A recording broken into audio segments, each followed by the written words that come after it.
Hello बच्चों, last class में 2022 और 2021 के क्वेश्चन हम कंप्लीट कर चुके हैं। इसमें हम 20 और 19 के क्वेश्चन कंप्लीट करेंगे। सो क्वेश्चन को आराम आराम से पढ़ेंगे, एक एक चीज बताने वाला हूँ इसमें, ठीक है।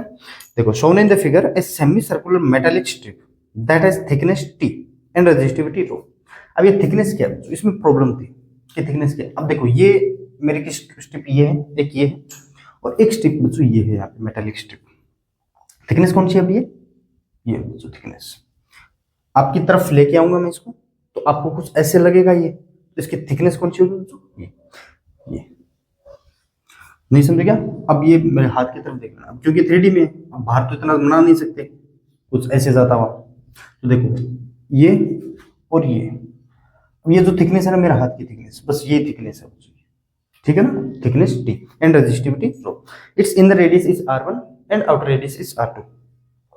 If a voltage V naught is applied between its two ends, a current flow in it. यहाँ पे मान लेता हूँ 0 वोल्ट और यहाँ पे V volt, V not battery के लोअर एंड से जुड़ा है तो 0 और यहाँ पे V नॉट। तो ये हाई पोटेंशियल पे है और ये लो पोटेंशियल पे है। तो करंट हमेशा high potential to low potential flow होती है बच्चों, ठीक है। और बैटरी जितना करंट देगी, बैटरी उतना वापस करंट लेगी। इन इट अच्छा, in addition, it is observed that transfer voltage delta V develops between inner and outer surface due to purely kinetic effects of moving electrons. यहाँ पे कोई delta V potential difference develop हो गया, किसके कारण, जब ये इलेक्ट्रॉन्स मूव कर रहे होंगे। अब इलेक्ट्रॉन्स मूव कैसे करेंगे, मैंने एक बार इसमें नहीं बताया, ताकि थोड़ा मैं एक्स्ट्रा चीजें बताऊंगा इसमें। करंट मेरे ऐसे फ्लो हो रही है, तो इलेक्ट्रॉन्स मेरे ऐसे फ्लो होंगे, तो यहाँ से यहाँ एक पोटेंशियल डिफरेंस क्रिएट होगा बच्चों। वो कितना होगा, क्या होगा, वो भी देखेंगे ना। और तो चलो आगे बकवास बातें की। फर्स्ट ऑप्शन है मेरा I is equal to V naught T upon pi rho ln r2 upon r1। तो ऐसे क्वेश्चन मैंने करवा भी रखे हैं ना, सेम क्वेश्चन नहीं हो, लेकिन रेजिस्टेंस कैसे निकालते हैं देखो, चलो वो बता रखा है मैंने, पिछली क्लास में बताया था, ठीक है ना। तो देखो, इसको करंट निकालनी है सबसे पहले ऑप्शन में। करंट हम कैसे निकाल सकते हैं बच्चों, delta V upon R equivalent या फिर delta V upon R। Delta V तो हमें पता है V नोट है, लेकिन R इक्विवेलेंट का पता नहीं, या फिर रेजिस्टेंस का पता नहीं है, इस स्ट्रिप का रेजिस्टेंस कितना है टोटल, तो निकालते हैं। क्योंकि देखो जो करंट वेरी कर रही है, इस एरिया पे कुछ करंट होगी, इस एरिया पे कुछ, यहाँ पे क्योंकि एरिया चेंज हो रहा है बच्चों। तो रेजिस्टेंस हम निकालते कैसे थे, R is equal to rho L upon A. हमें लेंथ का पता होता कि ये लेंथ है, लेंथ कैसे लेते हैं, along the current, area perpendicular to the current. हमें ये भी नहीं पता टोटल लेंथ कितनी है, हमें एरिया भी नहीं पता, मतलब ये वेरी हो रहे हैं। चलो लेंथ तो हम जुगाड़ करके निकाल लेंगे डायरेक्ट, लेकिन एरिया का देखो कैसे करेंगे। मैं मान लेता हूँ यहाँ से x डिस्टेंस एक स्ट्रिप को कट कर रहा हूँ,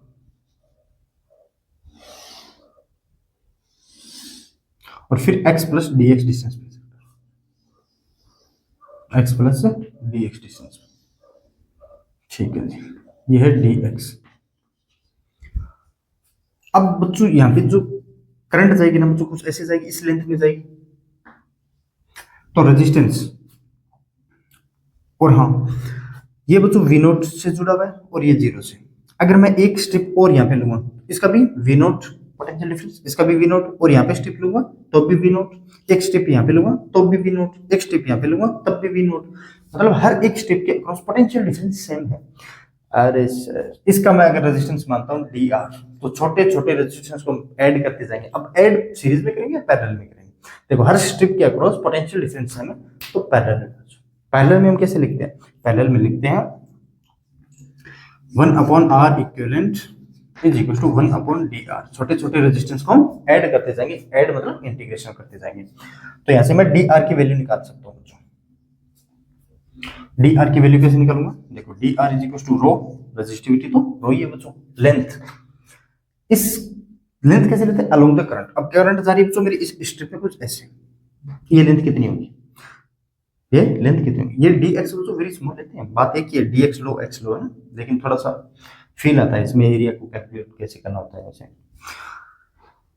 हाँ, length along the current pi into x, semi circle सा ना, पाई इंटू एक्स, एक्स इसका रेडियस है तो सर्कल का, सेमी सर्कल का, अपॉन एरिया, अब बच्चों दिक्कत आई थी एरिया में। देखो हम इसके अलोंग तो dx कट कर रहे हैं, तो मैं एक छोटी सी स्टेप इसको बड़ा दिखा रहा हूँ यहाँ पे dx। ये है बच्चों इसकी थिकनेस। देखो ये है dx और ये थी बच्चों इसकी थिकनेस। मैंने कौन सी बताई थी? ये वाली थिकनेस। अब ये वाली थिकनेस यार बोर्ड पे ऐसे तो नहीं बना सकता ना, बना रहा हूँ कुछ ऐसे।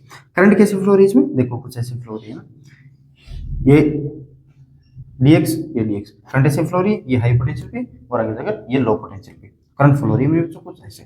तो length along the current pi into x। Area किस एरिया से बच्चों? जो करंट फ्लो हो रही है इसके परपेंडिकुलर। करंट जहां ऐसे रही है बच्चों इसमें कुछ अंदर की ओर, लेकिन इसमें बना नहीं सकता ना कुछ अंदर की ओर, तो dx इंटू डी। एरिया कितना इसमें? dx into D. बिल्कुल करेक्ट बात सर। चलो आओ फिर। और रेजिस्टेंस कहाँ से काम? R1 टू R2 निकालना है। पहली स्टेप में R1 पे कट कर सकता हूँ, दूसरी ऐसे ऐसे ऐसे करके R2 तक। तो यहाँ से 1 upon R equivalent is equal to R1 to R2। पहली स्टेप R1 पे चलते जाएंगे कहाँ तक? R2 तक।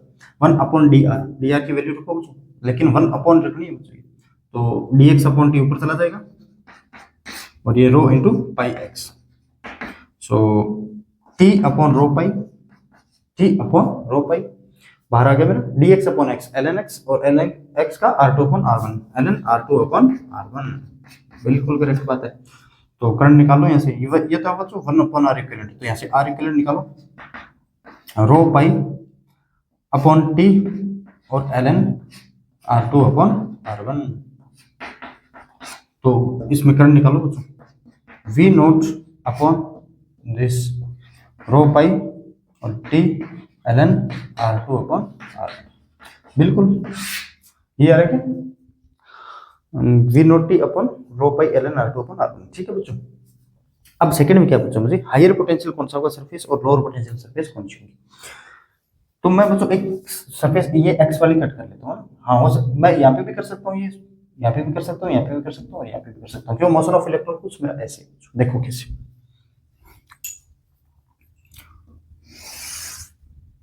ये मान लेता हूँ एक्स है, इलेक्ट्रॉन्स ऐसे आ रहे हैं बच्चों, इलेक्ट्रॉन्स ऐसे आ रहे हैं, ये है बच्चों इलेक्ट्रॉन्स। मान लेता हूँ इस इलेक्ट्रॉन का मास है m और उसकी वेलोसिटी है ड्रिफ्ट वेलोसिटी v। अब यार क्या है क्या नहीं वो सब सब जानते हो। अब देखो यार ये एक सर्कल के अलोंग मूव करते रहेंगे। देखो इस स्टेप में ऐसे मूव करेंगे, अगर नेक्स्ट स्टेप और करेंगे ऐसे मूव करेंगे और ऐसे मूव करेंगे, सर्कल के अलोंग मूव करते रहेंगे। इसका मतलब इसके पास कोई सेंट्रीपिटल एक्सीलरेशन है बच्चों। तो सेंट्रीपिटल एक्सीलरेशन है, तो ये रहा मेरा सेंट्रीपिटल एक्सीलरेशन। क्या होता है मेरा? मास vd स्क्वायर वेलोसिटी का स्क्वायर अपॉन मास, ये तो एक्सीलरेशन है। इसका मतलब अगर सेंटर की ओर एक्सीलरेशन है तो सेंटर की ओर फोर्स भी है। बिल्कुल है। ये रहा मेरा बच्चों फोर्स कितना होगा मेरा? अरे यार x, ये रेडियस लेते हैं डिस्टेंस x, तभी देख रहा हूँ मैं क्या है। तो इसके फोर्स कितना होगा बच्चों? mv square d upon x। बिल्कुल करेक्ट बात है। सेंटर की ओर एक्सीलरेशन है बच्चों किस पे? इलेक्ट्रॉन पे। इलेक्ट्रिक फील्ड कैसी होगी इस पॉइंट पे? मुझे वो बताओ, इलेक्ट्रिक फील्ड कैसी होगी? इलेक्ट्रॉन पे फोर्स अगर डाउनवर्ड डायरेक्शन में तो इलेक्ट्रिक फील्ड कैसी होगी? Upward direction. ये है इलेक्ट्रिक फील्ड की डायरेक्शन। इलेक्ट्रिक फील्ड है बच्चों inner surface to outer surface. Electric field है मेरी कुछ ऐसे। इलेक्ट्रिक फील्ड के साथ जाओगे तो पोटेंशियल डिक्रीज होगा बच्चों। तो ये है मेरा हाई पोटेंशियल और ये बच्चों लो पोटेंशियल। इनर सरफेस देख लो ऑप्शन में कौन सी में हायर पोटेंशियल कौन सी और लो, आउटर सरफेस लोअर पोटेंशियल कौन सी है बच्चों। ये तो आपके समझ में आ गया कि the outer surface is at higher voltage than the inner surface. नहीं आउटर सरफेस कहां हायर वोल्टेज होगी? तो लो वोल्टेज पे।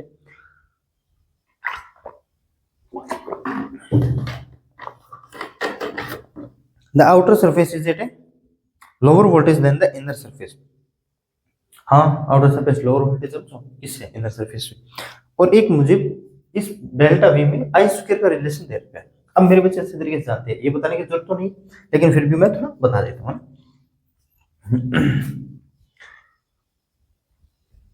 ये बच्चों force E into E is equal to M V square into D upon X. देखो बच्चों कुछ रिलेशन आपको याद थे, जैसे करंट का रिलेशन है आई इज इक्वल टू कितना होता था मेरा N E A V D. ये रिलेशन याद है तब तो कर पाओगे, नहीं याद है तो फिर दिक्कत है ना। देखो और ओम्स लॉ क्या कहता आई प्रोपोर्शनल टू वी, जो ड्रिफ्ट वेलोसिटी बच्चों इस करंट के प्रोपोर्शनल है वही ड्रिफ्ट वेलोसिटी पोटेंशियल के भी प्रोपोर्शनल होगी। देखो कैसे बता देता हूं, है ना।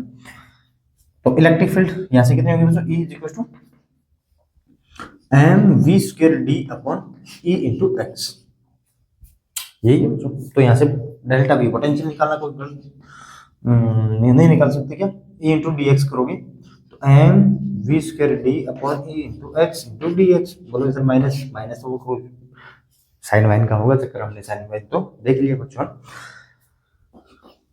तो ये हो गया मेरा M V square D upon E D X upon X L N X. अभी एल एन एक्स मतलब R two upon R one वो करते रहना है ना। अब मैंने ये कैलकुलेट करवा दिया बच्चों कि delta V directly proportional to V square D है। ये delta V directly proportional to V square D है। तो करंट कैसे प्रोपोर्शनल है, तो आई है वो मेरे directly proportional to V D है। तो वी डी की जगह मैं क्या लिख सकता हूँ, कांस्टेंट की टर्म वो तो ठीक है ना। वी डी की जगह आई अपॉन एन ई, ये तो कांस्टेंट है तो आई स्क्वायर लिख सकता हूँ मैं डायरेक्ट यहाँ से, delta V proportional to I square. एक बार देख लेता हूँ ये दिखाई दे रहा है क्या, साइड देख लेता हूँ मेरे बच्चों, मिस हो गया तो फिर गड़बड़ है। हाँ ठीक है बच्चों, ठीक है मेरे ख्याल से एक एक चीज समझ में आएगी अच्छे तरीके से। अब करते हैं बच्चों नेक्स्ट क्वेश्चन। अब ये क्वेश्चन देखो ये भी 20 में आया है कि इन द बैलेंस्ड कंडीशन, देखो पहले देखो बैलेंस कंडीशन है क्या, देखो 500 इंटू 60 30,000, 300 इंटू 100 30,000। जब इनिशियल बोला है तब तो ये बैलेंस है, लेकिन बकवास बात है सभी, है ना। The values of the resistance of the four arms of a waste stone bridge are shown in the figure. The resistance R3 has temperature coefficient इतना है if the temperature of R3 is increased by 100 degree centigrade. अब इसका मैं temperature increase करता हूँ तो resistance तो increase होगा ही होगा। The voltage developed between S and T, यहाँ से यहाँ का वोल्टेज देखो resistance R is equal to क्या होता था हमारा formula, R is equal to R naught 1 plus alpha delta T। Temperature को बढ़ाओगे तो रेजिस्टेंस बढ़ेगा, रेजिस्टेंस बढ़ेगा तो बैलेंस में ब्रिज तो नहीं रहेगा। बस फालतू की बातें दे दी उसमें, लेकिन क्या करें। तो पहले रेजिस्टेंस था इसका 300 ओम 100 डिग्री सेंटीग्रेड, और इसका बच्चों 0.004 पर डिग्री सेंटीग्रेड ना, पर डिग्री सेंटीग्रेड, लेकिन ये 3 जीरो है या फिर कितना जीरो, हाँ 3 जीरो, ठीक है। जैसे जैसे टेम्परेचर बढ़ाओगे रेजिस्टेंस बढ़ेगा, लेकिन कितना बड़ा है वो देख लेते हैं ना।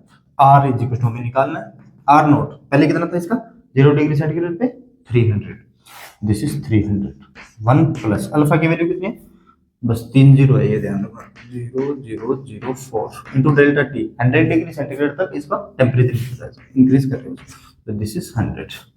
सो ये आ गया मेरा 300 प्लस 300 इंटू ये 2 जीरो, तो ये 2 जीरो कैंसिल और 0.04 से आ गया मेरा 300 प्लस 2 जीरो से ये 2 जीरो कैंसिल, तो 3 इंटू 4 12। सो ये आ गया 312 ओम। नया रेजिस्टेंस इसका कितना होगा 312 ओम। एक सर्किट डायग्राम में और बना लेता हूँ ना, यहाँ पे बनाता हूँ।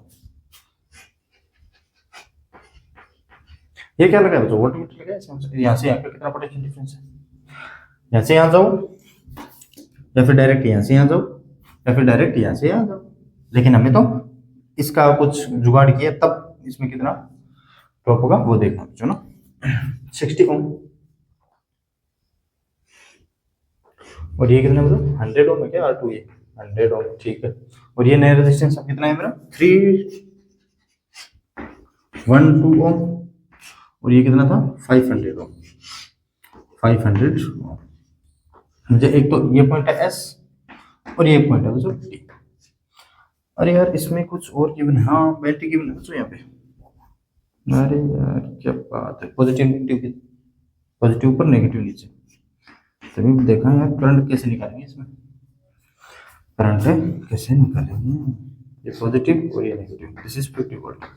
मान लेता हूँ जो ये बैटरी करंट दे रही है, इस सर्किट को दे रही है बच्चों I1 और इस सर्किट को मान लेता हूँ करंट दे रही है I2। केवीएल अप्लाई करो यार, केवीएल अप्लाई मत करो तो भी कोई दिक्कत नहीं, I1 में डायरेक्ट निकाल सकता हूँ, दोनों रेजिस्टेंस सीरीज पे है और बैटरी का ईएमएफ है, तो मैं I1 निकालूंगा।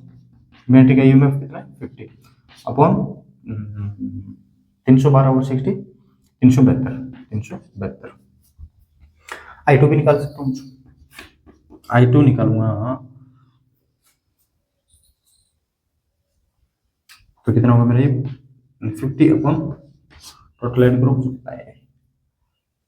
600 क्या, चलो 600, 0 से 0 कैंसिल, 5/60 और इसको लिख सकता हूँ मैं 1/12। बिल्कुल I1 और I2 का पता चल गया मुझे बच्चों। रेजिस्टेंस में पता है और इसमें गुजरने वाला कितना करंट है तो पोटेंशियल ड्रॉप भी मैं आराम से लिख सकता हूँ। ये I1 है और ये I2 है। मुझे बताओ VS का पॉइंट का पोटेंशियल कितना होगा।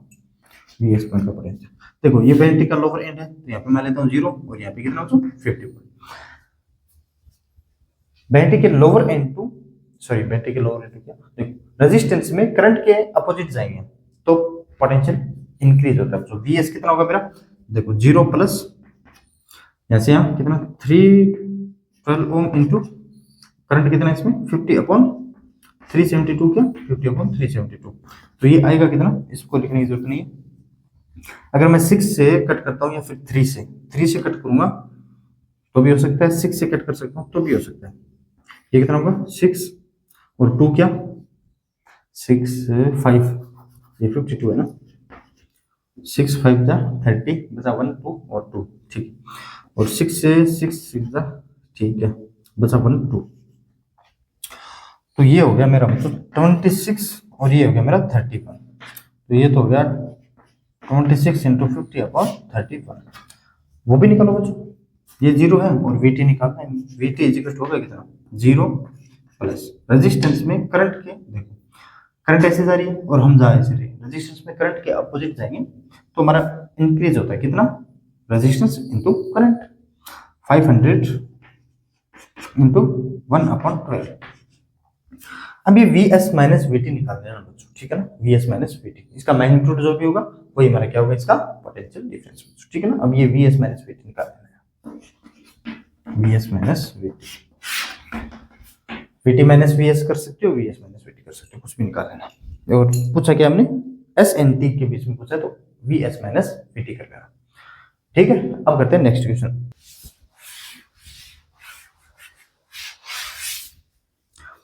ये क्वेश्चन है मुझे 2019 में, इजी क्वेश्चन था वैसे तो ना, बस इनको पढ़ने में दिक्कत आती है, बड़े बड़े क्वेश्चन होते हैं बस है ना, पढ़ने में दिक्कत आती है, वरना होती है इजी क्वेश्चन अगर थोड़ी बहुत अच्छे तरीके से पढ़ाई कर रखी होगी तो। कि 2 identical moving coil galvanometer have 10 ohm resistance and full scale deflection at 2 microampere current. One of them is converted into a voltmeter of 100 millivolt full scale deflection. तो मैं पहले ये देख लेता हूँ, फुल स्केल रीडिंग है ना। सबसे पहले मैं वोल्टमीटर को बनाता हूँ। ये मेरे को गैल्वेनोमीटर, इसका रेजिस्टेंस हमें दे दिया 10 ओम। इस गैल्वेनोमीटर जो मैक्सिमम करंट आ सकती है ना वो आ सकती है IG, फुल स्केल डिफ्लेक्शन का ये तो है, और ये कितने गिवन है मुझे 2 माइक्रो एम्पियर। अगर मैं इस गैल्वेनोमीटर की सीरीज में कोई एक रेजिस्टेंस लगाऊंगा जिसका रेजिस्टेंस R है, हाँ, और हमें मैक्सिमम क्या दे रखा है वोल्टमीटर का, कितना दे रखा है, फुल स्केल रीडिंग दे रखी है हमें 100 मिली वोल्ट, यहाँ से यहाँ कितनी दे रखी है 100 मिली वोल्ट। तो मुझे बताओ इस वोल्टमीटर का रेजिस्टेंस निकाल सकता हूँ क्या, क्योंकि हमें क्वेश्चन में पूछा है। पहले हम कैलकुलेशन करते हैं इस रेजिस्टेंस की कितनी होगी, पूछा तो नहीं है लेकिन करेंगे। V is equal to I to R, तो V कितना है 100 millivolt is equal to I कितनी है 2 micro ampere, 2 micro ampere I into यहाँ से यहाँ का रेजिस्टेंस कितना 10 प्लस R, बिल्कुल करेक्ट बात है sir. 100 into 10 to the power minus का 3 is equal to 2 into 10 to the power minus का 6 और 10 प्लस R, ये पहले लिख देना सही है मेरे को ना। तो देखो ये आएगा ऊपर, तो नीचे आएगा तो ऊपर जाएगा +3 और +2 प्लस का 5, 1,00,000/2 50,000 के 50,000 is equal to 10 plus R। R की वैल्यू आ गई मेरी कितनी 49 2990 ओम। ये तो आगे बच्चों आर की वैल्यू, किस आर की वैल्यू, जो हमें ये है। लेकिन आर वी की वैल्यू, टोटल वोल्टमीटर की वैल्यू कितनी होती है हमारी, आर जी प्लस आर, और R G plus R, R G कितना 10, आर कितना इतना, तो ये आ गया मेरा 50,000 ओम, 50,000 ओम। अब ऑप्शन ए देखो बच्चों, इसमें the resistance of the voltmeter will be 100 kilo, नहीं 50 किलो है बच्चों, 100 किलो थोड़ी ना, वोल्टमीटर का रेजिस्टेंस कितना है 50 किलो, तो ऑप्शन ए तो कैंसिल हो गया हमारा। अब आगे क्वेश्चन में देखो, and the other into an ammeter of 1 milliampere full scale current using appropriate resistor. देखो अब इसी गैल्वेनोमीटर को मैं वोल्टमीटर सॉरी एमीटर में चेंज करूंगा, कैसे, ये है मेरा गैल्वेनोमीटर और इसका रेजिस्टेंस जो R G is equal to 10 ohm. इस गैल्वेनोमीटर में मैक्सिमम करंट आ सकती है I G is equal to 2 micro ampere.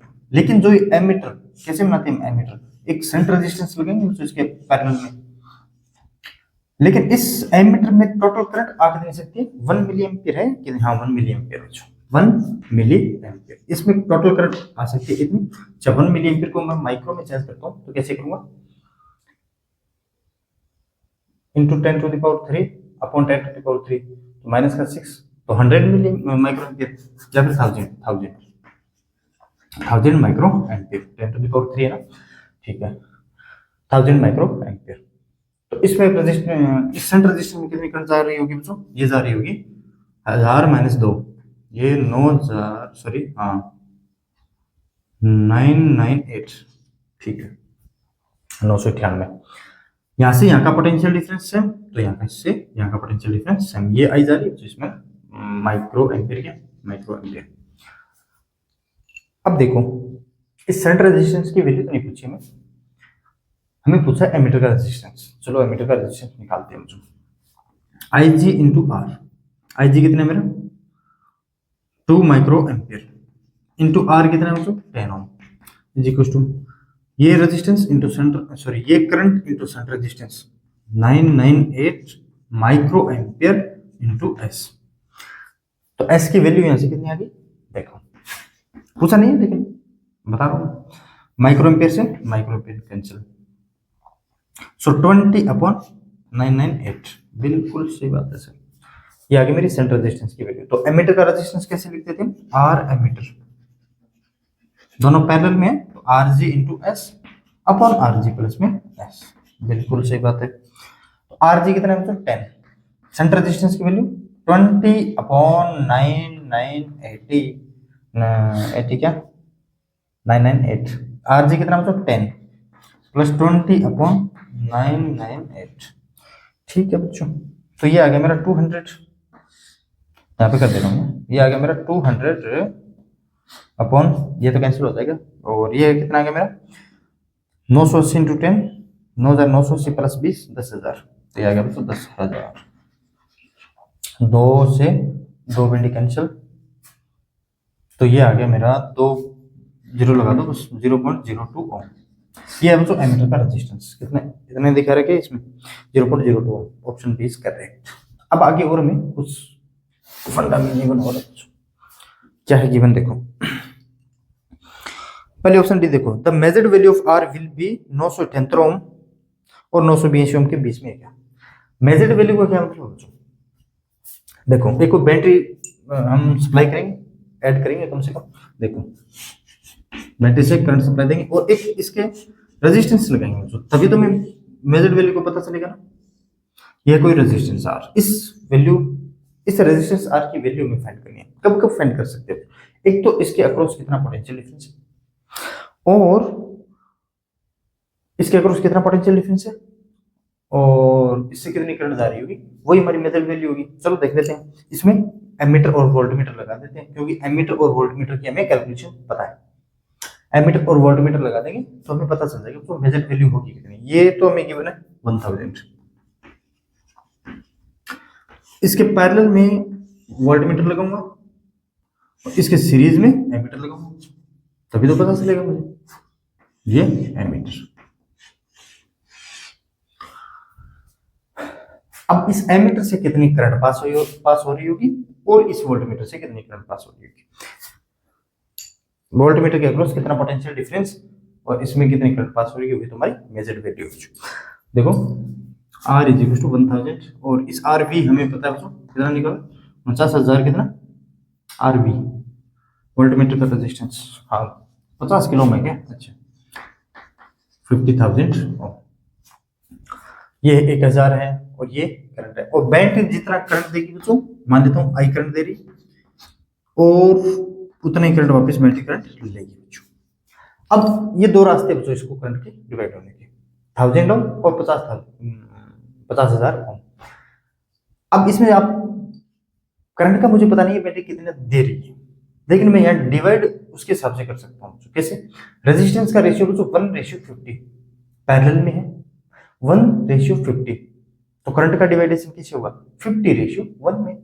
तो मैं यहाँ से मान लेता हूँ कि यहाँ से जा रही है जो करंट जा रही है मेरी 50 आई स्मॉल आई लिख देता हूँ और यहाँ पे जा रही है जो आई। अब इन दोनों का आप मल्टीप्लाई करोगे तो दोनों में पोटेंशियल डिफरेंस सेम होना चाहिए बच्चों ना 50,000 इंटू आई ठीक है 50,000 आई इसमें 10,000 इंटू 50,000 इंटू आई पोटेंशियल डिफरेंस सेम है। तो करंट का डिवाइडेशन होता है बच्चों कुछ ऐसे 50 आई यहाँ से और आई यहाँ से तो इसमें जा रहा है बच्चों 51 आई और वापस बैटरी में कितना आ रहा है मान लेता हूँ बैटरी से 51 आई करंट गई आई इज इक्वल टू मान लिया मैंने 51 आई। ऐसे सोच सकते हो मुझे पता नहीं था बैटरी कितना करंट दे रही है मैं तो यहाँ से सोच रहा हूँ कि रेजिस्टेंस 1:50 में है तो करंट डिवाइड होगी तो 50:1 में तो 51 मान लेता हूँ और तो क्या। अब इसके अक्रॉस कितना पोटेंशियल डिफरेंस है इसमें कितनी करंट जा रही है वो मेजर कर लो वही हमारा क्या है आर मेजरेबल रेजिस्टेंस का मेजरेबल रेजिस्टेंस कितना होगा ना तो आर इज इक्वल टू कितना होगा एम लिख दे रहा हूँ उसमें V is equal to I into R तो V अपॉन आई क्या V देखो बच्चों या तो यहाँ से यहाँ करो या फिर यहाँ से यहाँ करो बात है कि 1000 इंटू 50 आई करो या फिर 50,000 इंटू आई करो तो ये आ गया मेरा 50,000 upon I upon current ammeter में कितने करंट है बच्चों देखो रेजिस्टेंस को मेजर करने के लिए हमें एक तो बच्चों देखो क्या करना पड़ता है यार सर्किट में मेजर करेंगे तो एक तो हमें वोल्टमीटर लगाना पड़ेगा और एक हमें एमीटर लगाना पड़ेगा हमने वोल्टमीटर लगा दिया और एमीटर लगा दिया। अब ये जो वैल्यूज है कितना देगा हमें मेजर करके वही तो वैल्यू होगी मेजरेबल वैल्यू है ना 50,000 अपॉन 51 आई तो ये आ जाएगा बच्चों मेरे तो याद है लगभग 980 के आसपास कुछ आता है ना ये 980 के आसपास पॉइंट में भी आएगा कुछ ना कुछ वैल्यू तो ये बच्चों देखो 978 ओम से लेके 982 ओम के है तो बीच में ना तो मेजरेबल वैल्यू क्या बच्चों इतनी है इसके बीच में ना तो ऑप्शन डी इज करेक्ट। अब देखो एक और ऑप्शन सी कि if the ideal cell is replaced by a cell having a internal resistance of 5 ohm then the measured value of R. अच्छा इसमें इंटरनल रेजिस्टेंस बच्चों यहाँ पे बैटरी का इंटरनल रेजिस्टेंस कितना लगा दिया इसमें 5 ओम तो मुझे बताओ उसको मेजर्ड वैल्यू को फर्क करेगा क्या जो करंट बच्चों इस सर्किट से पास होगी वही तो करंट इससे पास होगी ठीक है सर इसमें कोई दिक्कत नहीं। तो इंटरनल रेजिस्टेंस बैटरी के इंटरनल रेजिस्टेंस से इसमें कोई मेजर्ड वैल्यू में कोई फर्क नहीं आएगा बच्चों क्यों बैटरी बच्चों मुझे पता है 51 आई पहले भी दे रही होगी अगर ये भी लगा दूंगा तभी 51 आई देगी क्यों देगी क्योंकि इसमें 1000 ओम और इसमें 50,000 ओम 1:50 में डिवाइड है तो करंट भी तो 50:1 में डिवाइड होगी मतलब टोटल करंट इस सर्किट में 51 आई ही रहेगा बच्चों नहीं तो पोटेंशियल डिफरेंस चेंज हो रहा है इसकी वजह से और नया करंट चेंज हो रही तो मेजर्ड वैल्यू में कोई डिफरेंस नहीं आएगा बच्चों। तो ऑप्शन बी और ऑप्शन डी तो हमारा सही होगा बच्चों ठीक है ना। अब देखो 2018 और 17 ये क्वेश्चन बच्चों देखो या तो कैपेसिटेंस पे बेस्ड है और एक थोड़ा कंसेप्ट आता था वो गैल्वेनोमीटर जो ईएमआई में पढ़ेंगे बच्चों 18 और 17 वाले में है ना तो उसको तो मैं बाद में करवाऊंगा बच्चों ठीक है। सो आज के लिए बस इतना ओके गाइस थैंक यू।